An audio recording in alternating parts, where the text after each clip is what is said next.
Before we get started, I've got something coming up to help you sleep better at night and feel less anxious all day long. I want to invite you to join me Thursday, April 13th at 1:30 p.m. Eastern Standard Time. Come spend an hour with me and learn why anxiety is keeping you up at night and what you can do to get more sleep and have fewer anxious days. Be sure to register at www.megandevito.com/events/ZZZ or go to the show notes to click the link. I can't wait to see you there. Now let's get on with this week's episode. Welcome to the More Than Anxiety podcast. I'm Megan DeVito, and I am the life coach for stressed out and anxious women living with anxiety who want more out of life. I'm here to help you create a life you love to live where anxiety isn't holding you back. Get ready for a lighthearted approach to managing anxiety through actionable steps, a lot of truth talk, and inspiration to take action so you walk away feeling confident in your ability to have more of what you want without anxiety holding you back. Let's do this. Welcome to episode 31 of the More Than Anxiety podcast. I'm Megan, and I'm a life coach for women who are anxious and stressed out, who are trying to do all the things they want to do, but anxiety keeps putting the brakes on, so they can't get there.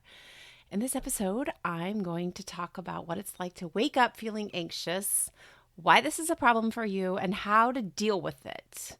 And also what you can do to have better days no matter how you feel when you first wake up in the morning.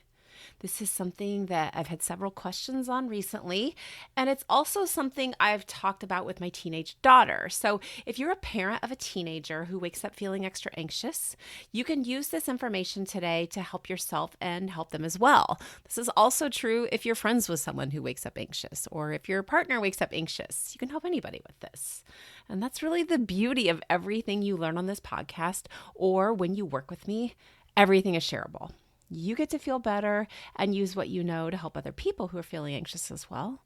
And I 100% believe if anyone I help helps someone else, we can cut this anxiety crisis off at the knees and we can start healing. And it's going to be an incredible change for the whole entire planet when we're not all anxious from the moment we open our eyes in the morning, isn't it?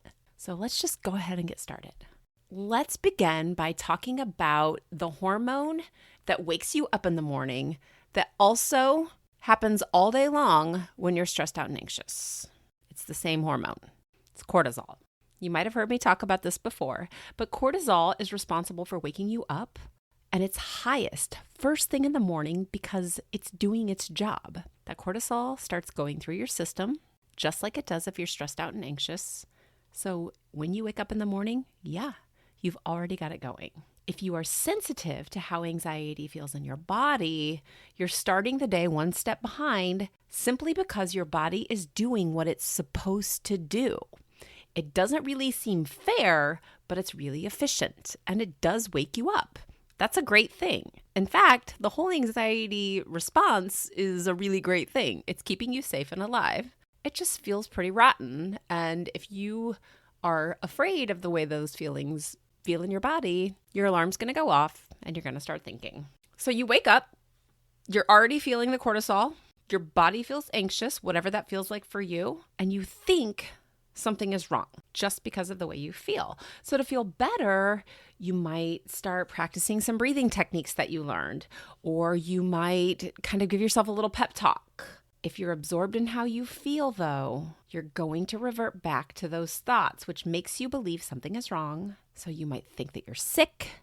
You might think that you should stay home. Even if you felt this nearly every morning, it still draws you in. Here's an example of how this played out in my home. I told you that I helped my teenage daughter with this. I got her permission to share her story on this episode, so we're going to talk a little bit about her. She's 14, and sometimes she wakes up feeling a little bit nauseous on days when she has something really important that's happening. It could be something at school. It could be something at her sport practice. Whatever it is that's happening, if she's excited about it or nervous about it, or if she just wakes up with a little bit of extra cortisol from the day before, she feels it. So on top of feeling sick to her stomach, she's just waking up, which means her brain's not completely on yet and she's still sleepy. And she's nervous about whatever's on her agenda for the day. Lots of times she'll come upstairs and she'll tell me, hey, I just feel sick today. I think I should stay home, especially in the beginning before she wasn't totally clear and I wasn't completely clear on what was going on. She would say, I just feel sick today. I feel sick. And I'd think, well, did you actually throw up? Do you have a fever? Is anything wrong? No, I just don't feel good. So in the process of us learning what was going on with her, sometimes she would wind up in tears. And there were a couple of times that she had an actual anxiety attack. This happened because she just kept focusing on the fact that she felt nauseous. The more she focused on feeling sick and the things that she wanted to do, she really wanted to go do these things and she wanted to do well, the sicker she felt. And the sicker she felt, the more stressed out she got. And the more stressed out she got, the more cortisol her body produced. So after this happened twice, I knew what was going on. It was not a mystery to me anymore. I knew all of her signs of anxiety. I saw the timeline on how it was working. I was listening and asking her questions, basically coaching her through this. And I let her know, this is what's happening. This is just an anxious response. This is how your body feels. And far be it from her to believe me because she's 14. But I made sure in the process that she was up in the mornings, that we were exhaling and we were doing everything we could to calm her body down and get her out the door, even when she was anxious and not feeling well. Because I'm the mom that is compassionate, that will hug and love my kids, but I will also hold their feet to the fire. And I know that letting her off the hook when she felt sick or felt like something was wrong was going to reinforce that fear. So at this house, we do things afraid with lots of love and lots of celebrating so that those fears and those anxieties don't hang on. There's a line and we go toe to toe with it. And I learned this from personal experience because I avoided things and I asked for reassurance and I skipped out on things and it just reinforced everything that I was afraid of for a very long time. That's the way it used to be. And this is the way it is now. As I'm recording this podcast, she woke up this morning and she had a really big swim meet this weekend. So she was excited. She had had a lot of fun and she was getting tired. It was day 3 at this point, and she's getting pretty tired. And she came up and she said, I feel sick. And I kind of looked at her and I nodded, and I could tell she was annoyed and very tired. So she told me again how she felt. She ate a peanut butter and jelly sandwich, and she grabbed her bag to leave because now she knows how her body feels when she's anxious in the morning. And that she'll be fine in no time because even though cortisol levels are highest in the morning, they also start to come down after about an hour or an hour and a half. And the same thing can be true for you. You already know you feel anxious when you wake up, and now you know why. You know that cortisol levels are highest in the morning, and you might know that cortisol is that hormone that goes through your body and makes it feel anxious. It takes all of the unnecessary things that your body does and turns them off. It redirects blood and it makes your arms feel heavy or your heart beat faster, or it makes you have brain fog because you don't need to think or digest a cheeseburger or do anything except for fight if there's actual danger.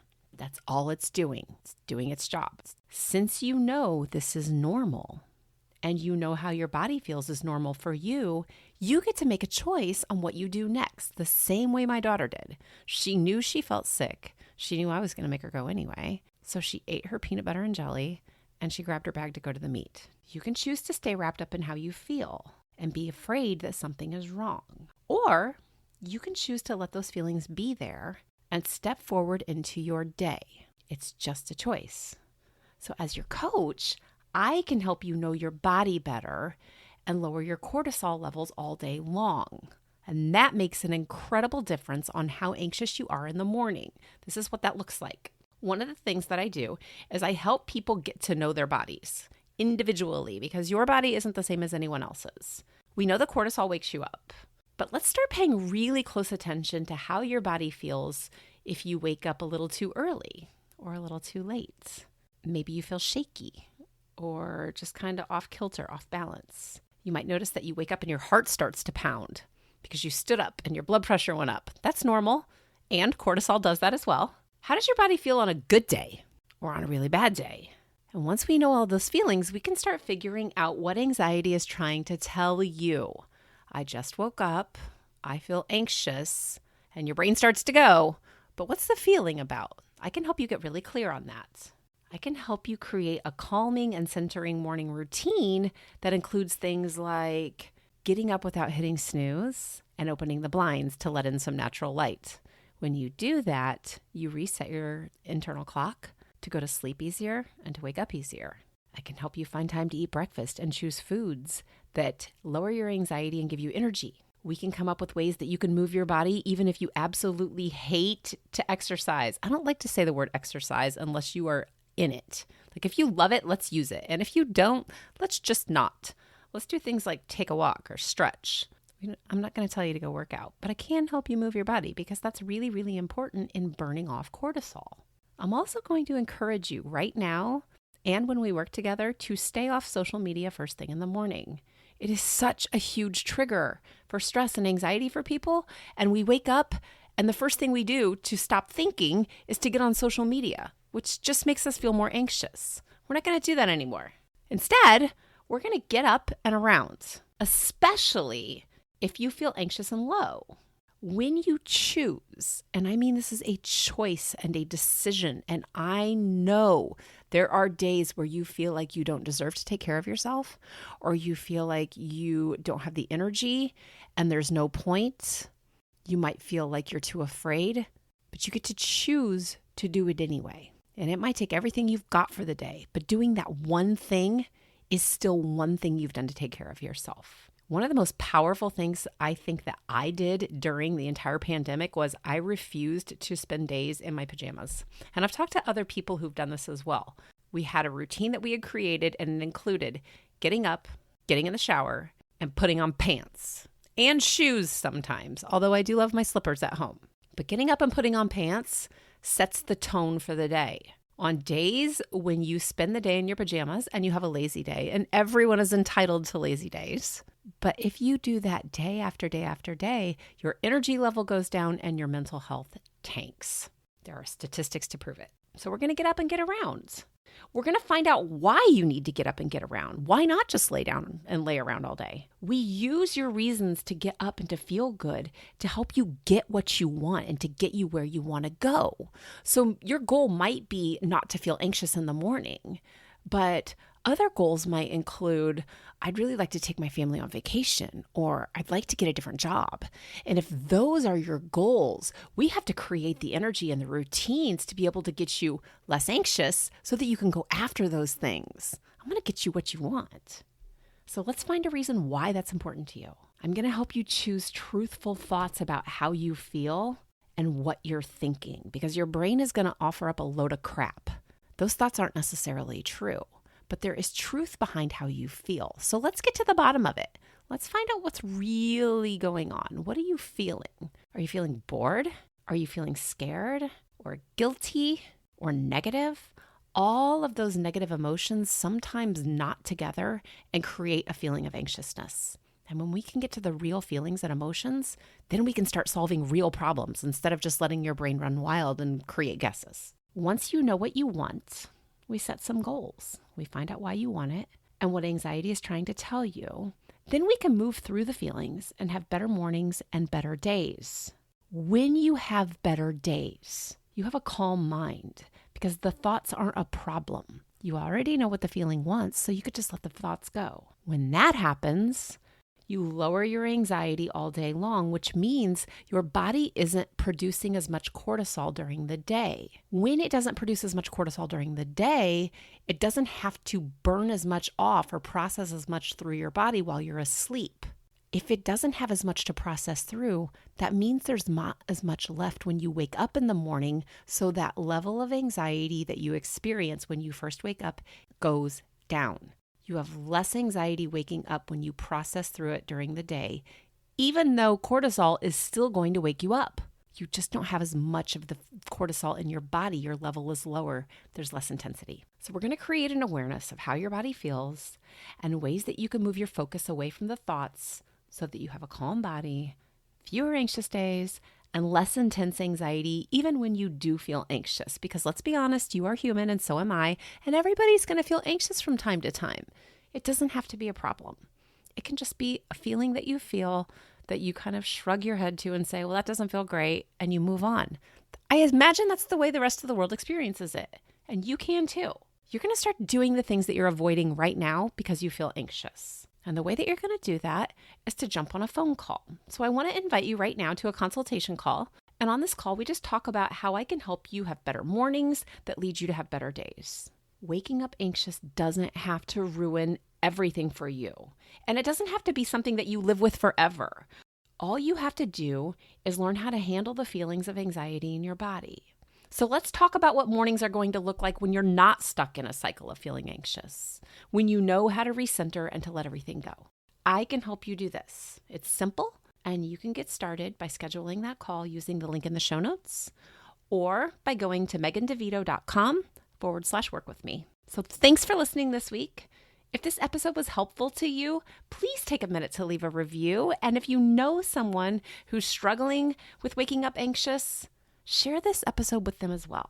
We can work together to help everybody feel calmer and have more fun. If I don't talk to you on a call, I'll be back next week with another episode. Take care. I hope you enjoyed this episode of the More Than Anxiety podcast. Be sure to subscribe and leave a review so others can easily find this resource as well. And of course, when you're ready to explore coaching with me, jump to the show notes, click the link, and schedule time for us to talk. See you soon.